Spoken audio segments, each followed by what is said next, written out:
Bonjour, bienvenue dans ma tour. Nous sommes à Montréal le 15 octobre 2013. Mon nom est Bruno Lalonde. Est-ce que je poursuis ce striptease de l'âme, ainsi que l'a qualifié Réa?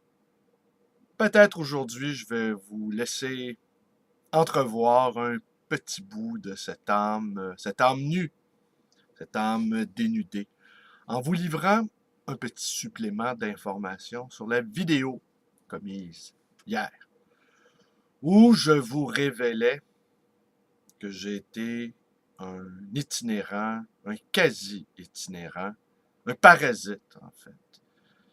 J'allais squatter chez les uns et chez les autres, chez les unes et chez les autres, et je me promenais ainsi de chambre en chambre également. Parfois, je posais mon baluchon. Et dans ce temps-là, ma bibliothèque, elle était portative. Je n'avais dans mon sac qu'une petite dizaine de livres de poche, lus et relus, en espérant que les temps me soient plus favorables. Et dans ce sac, on y trouvait Henri Miller, Blaise Cendrars, Bukowski, Jack Kerouac. Plus tard, j'ai lu Calafert, qui m'a également énormément plu. Tout de suite dans ma vie, ma préférence est allée aux auteurs qui se livrent, tout en sachant qu'on ne se livre jamais tout à fait, des textes autobiographiques. Voilà où allait mon cœur. Alors, je n'ai pas dit hier, je n'ai peut-être pas assez insisté sur cette expérience de la commune Cadet-Roussel, et dont l'un des fondateurs, Pierre Maheu, était également le fondateur de la revue de gauche, Parti pris, fondée en 1963. Et lors d'événements absolument tragiques, eh bien, Pierre, survenu en 1975, en juin 1975 précisément, ça, je vais tout vous raconter. Je vais vous le raconter, n'ayez crainte. Eh bien, Pierre Maheu est entré dans une profonde dépression et il s'est suicidé en se jetant sa voiture et lui sur un pilier d'autoroute. Je me souviens au milieu de septembre 1979, je me souviens d'avoir passé un moment avec Ginette Paris et Paul Chamberlain dans le parc Outremont à Montréal. Et ils étaient parfaitement dévastés par cette chose terrible, le suicide. Et les événements de juin 1975 n'ont jamais défrayé les journaux. On n'en a jamais parlé. C'est un tabou. Et c'est aussi grave que le fameux spectacle des Rolling Stones dans l'État de New York en 1969, où les Hells Angels avaient tué à coups de bâton de billard un hippie. Ah oui, les années 70, des années sombres, contrairement à la légende qui est en train de s'écrire. Jeune, n'ayez pas la nostalgie de ces années-là. C'était des années terrifiantes qui ont accouché des années 80, qui ont été également des années terrifiantes. Et si vous jugez que les temps dans lesquels nous sommes sont des temps hop la vie, hop l'amour, eh bien, c'est que vous n'avez pas compris qu'une partie de cet esprit-là, eh bien, est celui des années 70. Mais concernant ce qui s'est passé à la commune, n'ayez crainte, je vais tout vous dire le moment venu. Mais en attendant, je vais vous lire deux lettres tirées de cet ouvrage. Une lettre de Roland Jacquard. Roland Jacquard, qui est un écrivain également autobiographique, qui a écrit plusieurs livres. C'est un spécialiste aussi de la psychanalyse. Il a écrit une histoire de la psychanalyse en France, qui est un assez bon livre.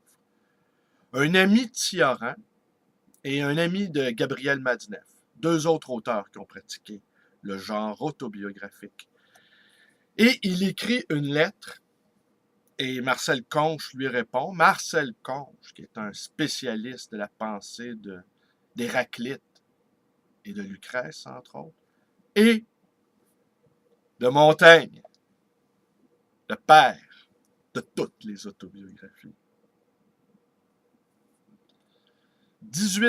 Ce 18 décembre 2010. Mon cher Marcel, pardonnez à l'agnostique que je suis de prendre la défense de Dieu et des théologiens. Et si je suis un peu confus, vous n'aurez pas tort d'y voir un effet de la grippe qui m'affaiblit depuis quelques jours. Au moins l'un d'entre nous est-il tiré d'affaire. Je me réjouis de savoir que vous êtes à nouveau en état de poursuivre nos travaux ainsi que notre correspondance. Pourquoi Dieu? Car j'ai enfin lu, tout arrive dans la vie, le cardinal John Henry Newman, 1801-1890, dont Julien Green, rien de moins, m'avait recommandé la lecture. Il m'en parlait comme du Proust de la théologie. L'admiration que lui portaient Lewis Carroll, Chesterton, T.S. Eliot ou Muriel Spark aurait dû m'inciter à me plonger, toute affaire cessante, dans son Apologia pro vita sua. J'ai attendu un demi-siècle, peut-être pour pouvoir parler avec vous de la solitude de Dieu. Car il fut un temps où Dieu était seul et où rien n'existait que lui seul. Dieu, disait le cardinal Newman, est éternellement incompréhensible. Lui seul d'ailleurs l'est. Il a vécu une éternité dans l'isolement sans être fatigué de cette solitude. Voilà qui dépasse l'entendement.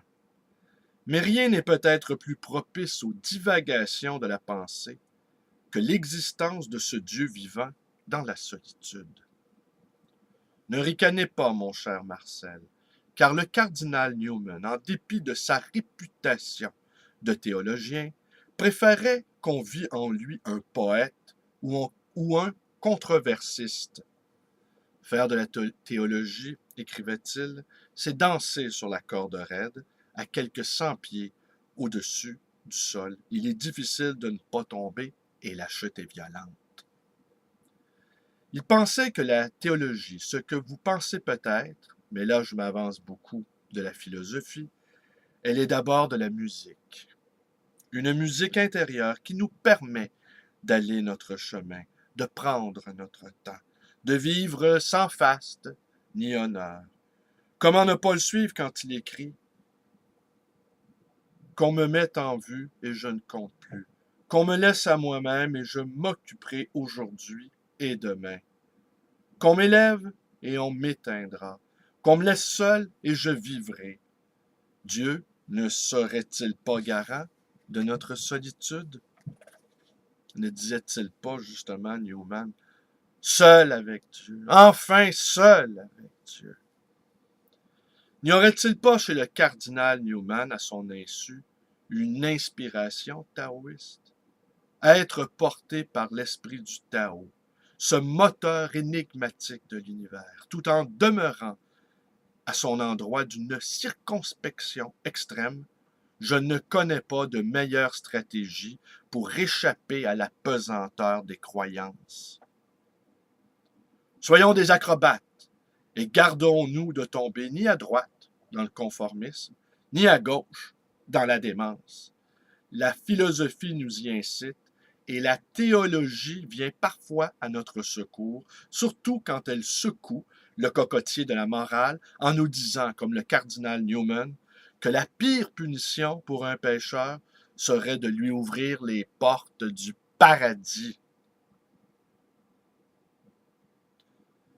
Voici ce que lui répondit Marcel Conche. Cher Roland, n'ayant pas lu Proust, excepté les premières pages de la recherche, il va de soi que je n'ai pas non plus lu le cardinal Newman. On l'admire, dites-vous. Bien. Vous en parlez en tout cas très heureusement. Ce qui me confond est la prétention de l'être humain, la solitude de Dieu. Pauvre Dieu qui, avant qu'il eût créé l'homme, était seul. Il a vécu une éternité dans l'isolement. Enfin, l'homme est arrivé. Mais non, cher cardinal, n'oubliez pas que Dieu est infini. Infini. Comprenez-vous? Et vous n'êtes rien à côté. Et croyez-vous que son infinie puissance soit restée en léthargie? Que savons-nous, dit Descartes, si Dieu n'a pas exercé son pouvoir de produire en dehors de notre terre, dans les étoiles, etc.? Que savons-nous s'il n'y a pas établi d'autres créatures spécifiquement différentes, d'autres vies et, disons-le, des hommes ou du moins des êtres analogues à l'homme? Et savons-nous si Dieu n'a pas produit une infinité d'espèces de créatures? Voilà qui est parlé. Dieu ne fut pas seul un moment.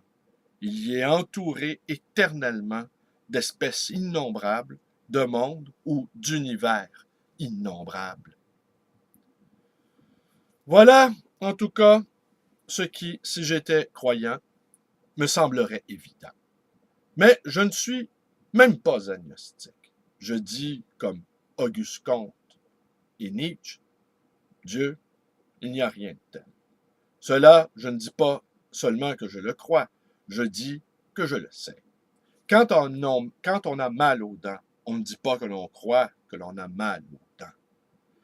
Je sais qu'il n'y a pas de Dieu, car si Dieu existait, la vie serait atroce. Or, la vie n'est pas atroce. Donc, pourquoi la vie serait-elle atroce? Parce qu'il faudrait admettre qu'il y a une justification à ceci. Des convois d'enfants menés à Auschwitz.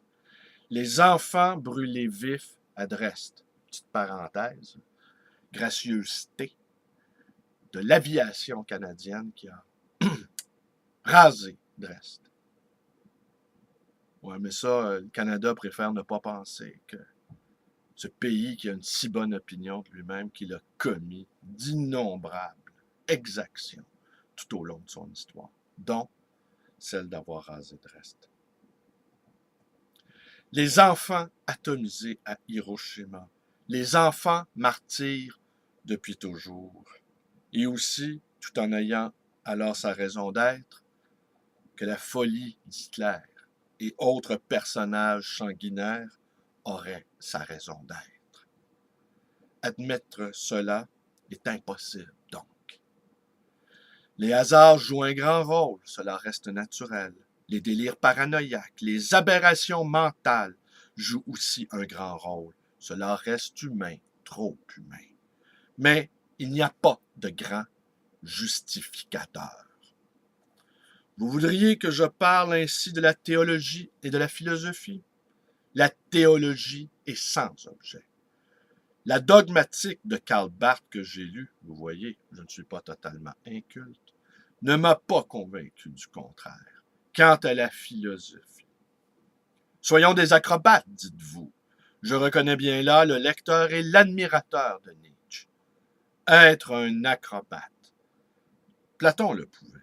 On le voit dans son Parménide sur la corde raide. Je n'ai pas, moi, le génie des hauteurs.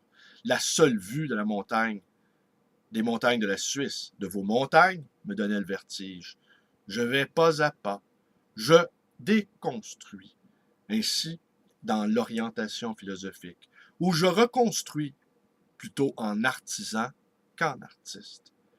Pourtant, j'aime assez l'incertitude. Non pour m'y plaire, comme Montaigne, mais pour la joie qu'il y a à la vaincre et avec elle les doutes et les angoisses. Un bel échange de lettres, n'est-ce pas? Alors on peut réfléchir là-dessus. Tenez, voilà, je vous montre, c'est tiré de ce livre avec Marcel Conche, série d'entretiens.